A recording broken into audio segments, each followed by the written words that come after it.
Hello everyone, and today our talk is the 3 factors of the revolution of consciousness.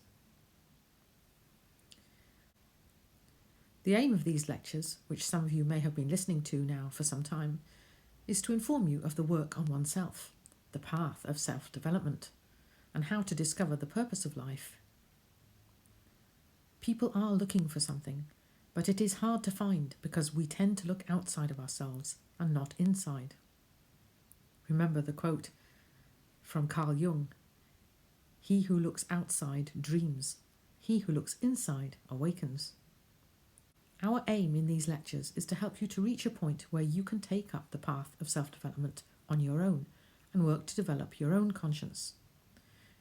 Our aim is to give you the information. If you are interested in the path, then you will need this information. We all need this information when we're first starting out. And there comes a time when our essence is developed enough for us to take on the work. Of course, it is always helpful to help each other. When we gather as groups and do practices together, then we each help each other by giving strength to those practices. And also, there are many aspects to this work, and by sharing information and helping each other, it makes everything easier. In order to awaken our consciousness, there are 3 different actions that are needed. All 3 are needed, and all 3 are always found in the true, genuine, esoteric schools and religions. Sometimes these 3 aspects are hidden in symbols. But first of all, what is the path?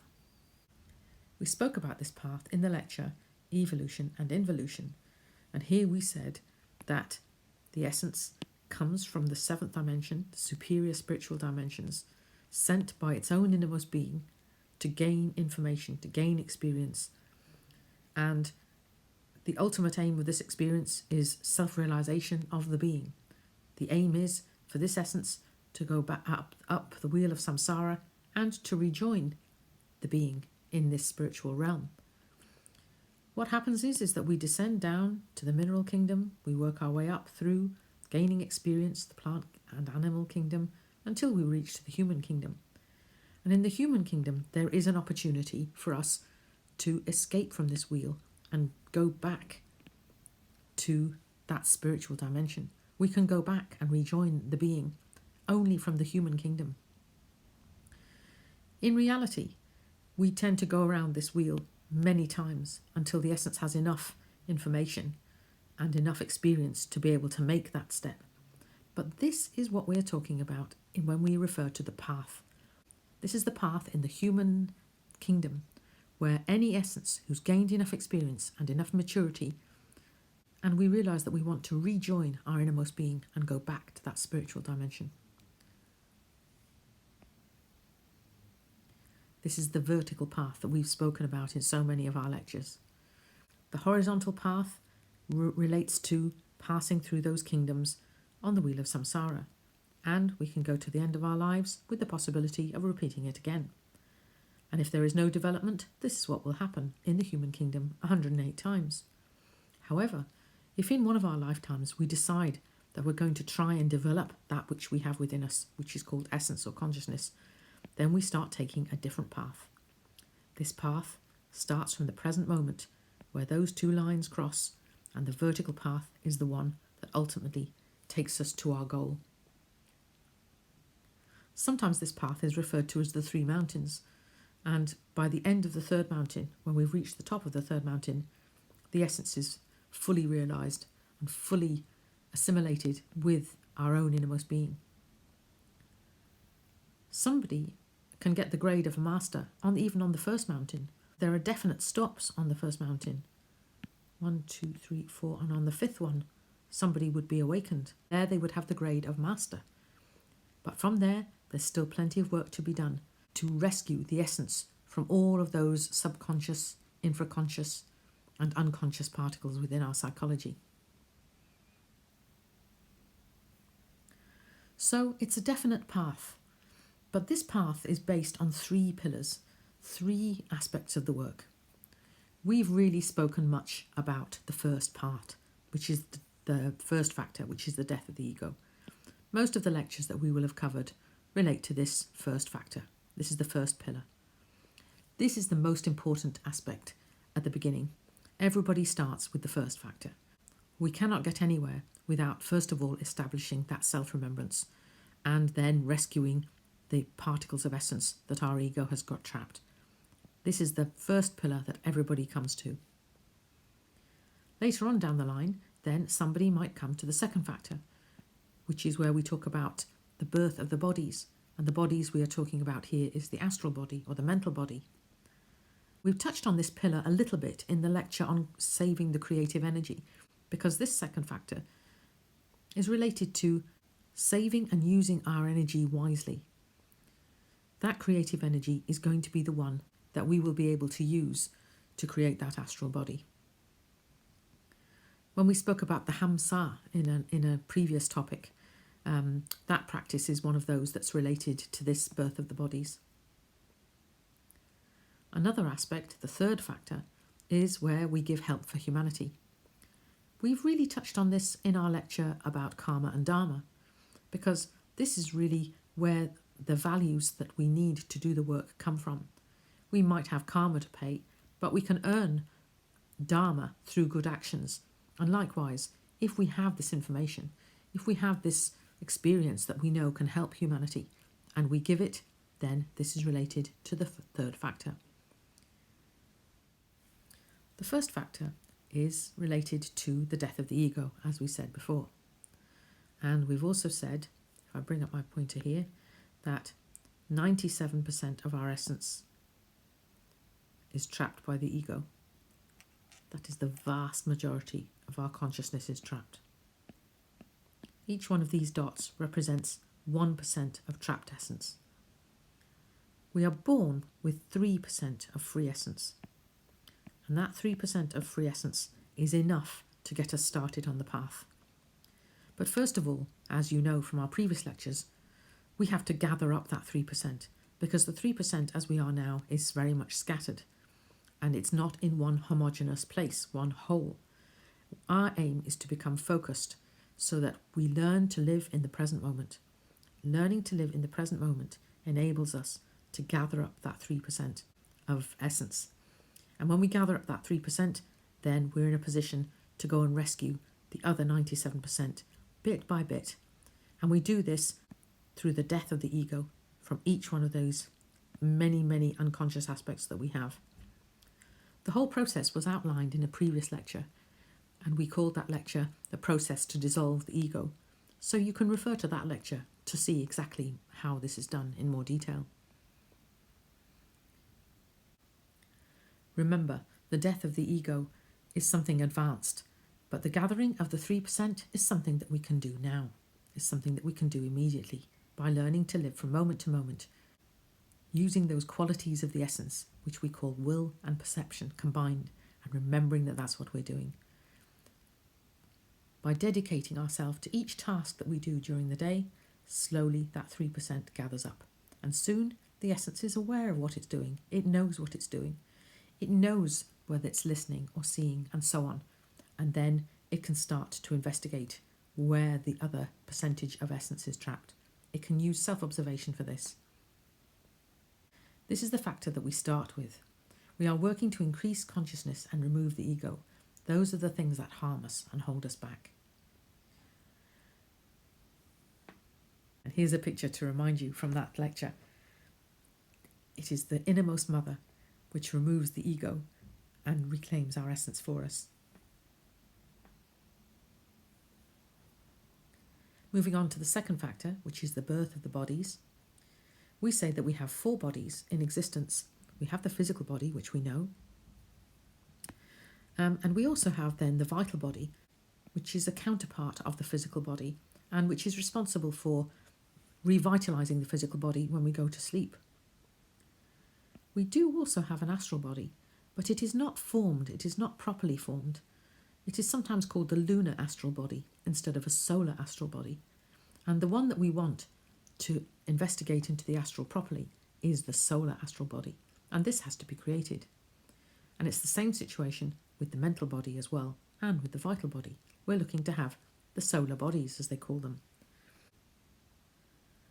At the moment, the ego manifests in these bodies and takes our energy. But in this factor, we learn to use this creative energy in a different way.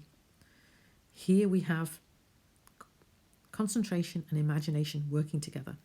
And if you imagine that this staff here is the spine, then in the hidden anatomy, we have two channels alongside the spine, which are called Ida in Pingala. And using the imagination, we imagine that creative energy rising up through these two channels. And then you can see the wings symbolize the creation of the superior bodies. For example, in this case, maybe the astral body. Here we have Mercury carrying the caduceus of Mercury. Mercury is also known as Hermes. And here you see the staff with the two serpents intertwined and pointing up towards the vertical path. This energy is sometimes known as the Kundalini energy. And in the Hindu society, they have points marked on the spine called chakras, and these represent points of power or capacities that the essence gets every time that energy moves up a notch. And it moves up slowly up the spine, revealing those faculties for the essence. This work is done later on when we have excellent concentration. There are symbols around in many ancient cultures related to this second factor, and the snake going up the spine, or the Kundalini energy, is well represented in what's called serpentine cultures. And this is a temple in Chichen Itza in Mexico. And when the sun sets, it reveals the silhouette of a snake here, or the bit that's lit up is of the snake. And as the sun sets, the snake is revealed. And you can see here the snake head at the bottom. Symbols of the second factor can be found even in Notre Dame Cathedral in Paris. They can be found in many places, if we know where to look. The third factor then relates to help for humanity. And the way this one works is that while we are acquiring self-knowledge, we have something to give our fellow man. And then, as we give, we then acquire self-knowledge.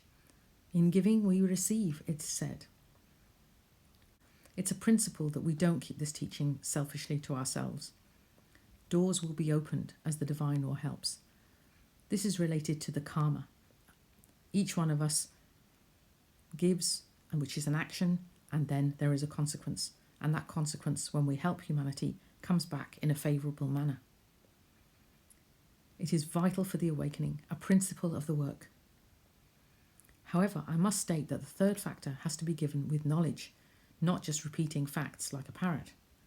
When we talk from experience, we talk with authority, because we know what we're talking about. That is when the third factor is truly done well. The help for humanity can take many forms, but its main aim is to light the way for others, and it must be voluntarily done. It is a way to gather up dharma and a way to pay karma. It's similar to the movement that was established in society a few years ago of paying it forward, if you like. If we have that marvellous information and that experience, it's important that we learn to help others and that we share that information. Other consequences and benefits of the third factor is that our knowledge increases bit by bit. Opportunities are given to us to learn more and to give more. We get help and support from the divine law, which is related to that karma and dharma that we spoke about, and you'll notice this. Faculties then will start to develop of the essence. The third factor is the one that oils the wheels of the first and the second factors, but they are all intimately connected. Each one helps the other. So if I bring up my pen here, and we have the first factor and the second factor and the third factor. So the first factor helps with the second factor and the third factor. The third factor likewise helps with those two, and the second factor similarly helps with the third and the first. If we only have the second factor, then our egos will use the energy, and so we won't be able to work with our energies properly.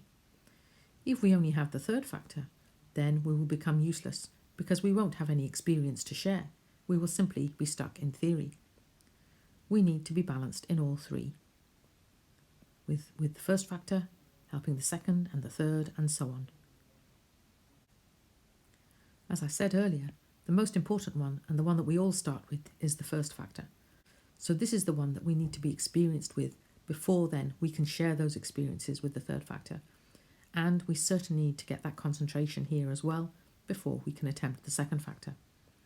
There are many aspects to the three factors, and we'll talk about them again and again over the course, because to awaken the consciousness, we will need to have all three operating, not just one or not just two, but all three have to be working together.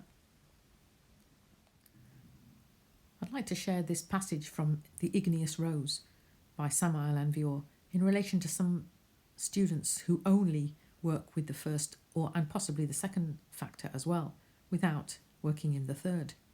He says, "I know many spiritual brothers and sisters, good and virtuous, who fight for their perfection.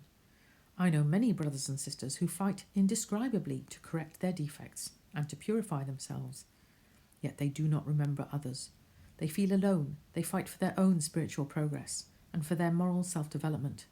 However, they do not remember that they have brothers and sisters and that all of us are children of the same mother. Their spirituality is selfish spirituality. Therefore, the masters do not owe them anything. There is nothing to pay them, because nothing is owed to them. They do not assist anyone. They do not sacrifice themselves for anyone, nor do they fight for the spirituality of anyone. Every initiation is a payment that must be given to the human being. Yet if nothing is owed to the human being, then nothing is given to him. Therefore, even if he screams and cries out, asking for an initiation, he will become old before receiving it."